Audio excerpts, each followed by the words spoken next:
Hi friends, welcome to our channel. Month ஸ்டார்டிங்கில் நம்ம நோட்டில் எக்ஸ்பென்சஸ்லாம் எழுதி எவ்வளோ பேலன்ஸ் இருக்குதுன்னு பார்க்கலாம். அப்படின்னா நம்ம நிறையா சேவ் பண்ண முடியும் அப்படின்ற ஒரு ஆசையில் தான் எல்லா மந்த்தும் எழுதுகிறோம். பட் அது எழுத ஆரம்பித்தா தான் தெரியுது, ஒரு ரூபா காசு கூட மிச்சம் இருக்காது போல். புதுசாக எக்ஸ்பென்சஸ் வருது. எங்கேருந்துடா நீங்களாம் வருவீங்கன்ற மாதிரி இருக்குது. உங்களுக்கும் அப்படி தான் இருக்கான்றதை மறக்காமல் கமெண்ட்ஸில் சொல்லுங்கள்.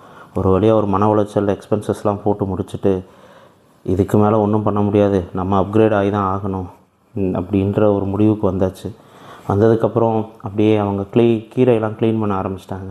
நான் அப்படியே லெமன் எக்ஸ்ட்ராக்ட் அதெல்லாம் எடுத்து பாட்டிலில் ப்ரிசர்வ் பண்ண ஆரம்பிச்சிருச்சு. சின்ஸ் 2 பேரும் ஒர்க்கிங்ன்றனால வீக்கெண்ட்ஸில் என்னென்னலாம் முடியுமோ எல்லா ஒர்க்கும் பண்ணி வச்சிட்டா வீக் டேஸில் ஈஸியாக இருக்கும் அப்படின்னு அப்படியே அதெல்லாம் பண்ணி முடிச்சுட்டு சரி லஞ்ச் சாப்பிட்றலான்றது தான்.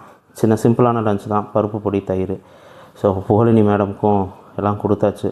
மேடம் சாப்பிட்டுட்டு அவங்க பண்ணுற வேலையை பாருங்கள். பாவம் மேடம் இப்போ தான் தவழ்ந்து பழகுறாங்கன்னு யாரும் தயவு செஞ்சு தப்பாக நினச்சிடாதீங்க. விட்டால் மேடம் ரன்னிங் ரேஸே ஓடுவாங்க. ஆனால் என்ன பண்ணுறதுன்னு தெரியாமல் உண்டை மயக்கம், வயிறு வரைக்கும் சாப்பிட்டாச்சு, என்ன பண்ணுறதுன்னு தெரியாமல் அதெல்லாம் ஜீரணம் பண்ணிக்கிட்டு இருக்காங்க.